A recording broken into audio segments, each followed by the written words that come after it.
Hello friends, இன்றைக்கி என்ன பார்க்க போகிறோம்னா சூப்பரான ஒரு ரோஸ் மில்க் பன்னீர் ரோஸ் வச்சு வீட்டிலே எப்படி ப்ரிப்பேர் பண்ணுறது தான். அதுக்கு நான் ஒரு 1/4 கிலோ பன்னீர் ரோஸ், இந்த மாதிரி லைட் பிங்க்கில் இருக்க பன்னீர் ரோஸுங்க, நாட்டு ரோஸ்னு சொல்லுவாங்க. இது வாங்கியிருக்கேன். இதை வாங்கிட்டு அந்த பெட்டல்ஸை மட்டும் தனியாக எடுத்துட்டு அந்த காம்பு இலைகளெல்லாம் தனியாக ஒதுக்கிடணும். அதை எடுத்து நல்லா வாஷ் பண்ணி வச்சுக்கணுங்க. இதை நல்லா வாஷ் பண்ணிவிட்டு அதுக்கப்புறமா நம்ம செய்ய ஆரம்பிப்போம். இப்போ இந்த மாதிரி எடுத்து நான் வாஷ் பண்ணி எடுத்து வச்சுருக்கேன். இது 1/4 கிலோ அளவு. 1/4 கிலோவுக்கானது மட்டும்தான் நான் சொல்கிறேன். இதே அளவில் செய்யுங்க. நீங்கள் ரோஸ் மில்க் செஞ்சு முடித்து அதை சாப்பிட்டு பார்த்தீங்கன்னா தான் அது டேஸ்ட் எப்படி இருக்குன்னு தெரியும். இப்போ இதுக்கு ஒரு பீட்ரூட் நான் தோல் சீவிட்டு அதை நல்லா சின்ன சின்னதாக நறுக்கி வாஷ் பண்ணி சேர்த்துக்கிட்டேன். அது கூடவே இந்த ரோஸ் பெட்டல்ஸையும் சேர்த்து மிக்ஸி ஜாரில் அரைச்சி எடுத்துக்க போகிறோம். இதை நல்லா அரைச்சி எடுத்துக்கணும். இந்த பீட்ரூட் எதுக்காக சேர்க்குறோம்னா கலருக்காக. இது லைட் பிங்க் ரோஸ் இல்லைங்களா, ரோஸ் மில்க் கலர் கிடைக்காது. அதுக்காக இந்த பீட்ரூட் ஒன்று சேர்க்கும் பொழுது இந்த மாதிரி கலர் அட்டகாசமாக கிடைக்கும். நல்லா அரைச்சி எடுத்துகிட்டு வந்துட்டேன். இதை கொஞ்சம் குறகுறப்பாலாம் தேவை, நல்லாவே நைஸாக அரைச்சி எடுத்துக்கணும். இப்போ ஸ்டவ்வில் கடாயை வச்சு ஒரு 300 ml தண்ணி சேர்க்குறேன்.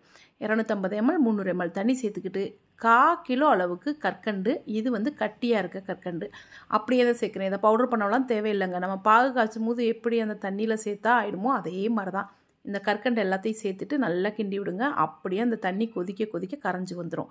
இது ஒரு கம்பி பதத்துக்கு ரெடி ஆகணும். அவ்வளோதான். நல்லா கரைஞ்சி இப்படி கையில் தொட்டு எடுத்தோம்னா அப்படியே ஒரு நூல் மாதிரி வருங்கள்ல, அவ்வளோதான். இப்போ இப்படி வருதில்ல, இதுதான் பதம். இதுக்கு வேறு பதம் தேவையில்லை. ரொம்பவும் கொதிக்க விட்டிங்கன்னா கிறிஸ்டல் மாதிரி ஆகிடும். அதனால் இது கூட என்ன பண்ணிடணும்னா, இது இப்படி கொதிச்சு வருதில்ல, இந்த டைமில் லெமன் ஒரு 4-5 சொட்டு விட்டுக்கோங்க. அது போதுமானது. இந்த மாதிரி லெமன் ஒரு 4-5 சொட்டு விட்டுட்டு நம்ம அரைச்சி வச்சுருக்க அந்த ரோஸையும் பீட்ரூட்டையும் சேர்த்துக்கிறோம். ஒரே ஒரு பீட்ரூட் தான் சேர்க்கணுங்க, நிறைய சேர்த்துறாதீங்க.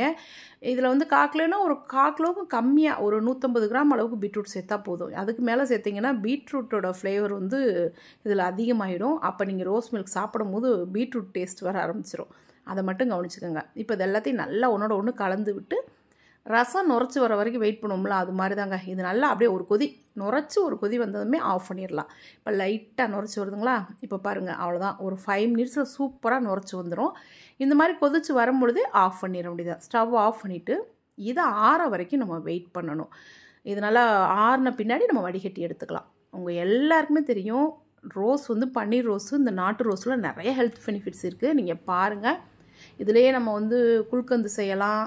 அதே மாதிரி இந்த வீட்டில் நீங்கள் தோட்டம் போட்டு இந்த மாதிரி பன்னீர் ரோஸ் வச்சுருக்கீங்கன்னா சேர்த்து வச்சுக்கோங்க. ட்ரை ஆக்கி நல்லா நிழலில் காய போட்டு வச்சுக்கிட்டு அதுக்கப்புறமா இந்த மாதிரி ரோஸ் மில்க்கு குல்கந்து எதுனாலும் செஞ்சுக்கலாம். இப்போ நல்லா ஆறிடுச்சுங்க. நான் வடிகட்டி எடுத்துக்கிறேன்.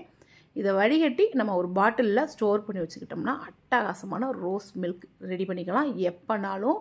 இது குழந்தைங்க இந்த நிறைய கான்ஸ்டிபேஷன் உள்ள பசங்க இருப்பாங்கள்ல, அவங்களுக்கு கொடுக்கலாம். உடம்பு ரொம்ப சூடாக இருக்குல்ல, அவங்களுக்கு கொடுக்கலாம்.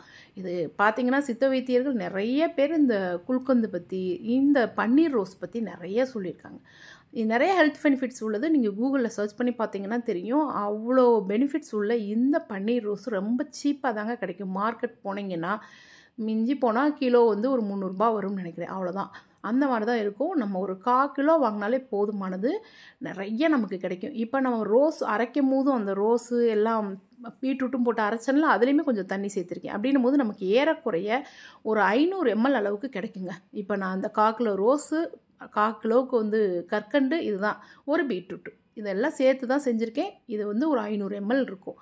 இதை நான் பாட்டிலில் இப்போ எடுத்து வச்சுக்கிறேன். இப்படி வச்சுக்கிட்டோம்னா நம்ம எவ்வளோ நாள் வேணாலும் யூஸ் பண்ணலாம். ரொம்ப டேஸ்ட்டாக இருக்கும். அப்புறம் அந்த சக்கையை வேஸ்ட் பண்ணிடாதீங்க. அந்த ரோஸு வடிகட்டிட்டு அந்த ரோஸ் பீட்ரூட்டு அந்த சக்கை இருக்குது பாருங்கள், கற்கண்டு, அது செம்ம டேஸ்ட்டாக இருக்குங்க. அதை தூக்கி மட்டும் கொட்டிடாதீங்க. இந்த மாதிரி வடிகட்டி ரோஸ் மில்கை தனியாக எடுத்து வச்சுக்கிட்டு இப்போ அந்த ரோஸ் தனியாக அந்த சக்கையாக இருக்குல்ல அதையும் எடுத்து வச்சுருக்கேன். அது எதுக்காகன்னா அதுலேயும் ஒரு சூப்பராக நம்ம யூஸ்ஃபுல்லாக மாற்றிக்கலாம். அதையும் நான் சொல்கிறேன் வீடியோவில். இப்போ நல்லா ஜில்லுன பால், இது ஏற்கனவே நான் ஃப்ரிட்ஜில் வச்சுருந்தது, ஒரு 1/2 லிட்டர் பால்.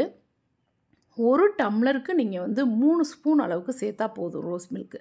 அந்தளவுக்கு எசன்ஸ் சேர்த்திங்கனாவே சூப்பராக இருக்கும். இப்படி நீங்கள் செஞ்சு பழகிட்டீங்கன்னு வைங்களேன், கடையில் கண்டிப்பாக வாங்க மாட்டீங்க.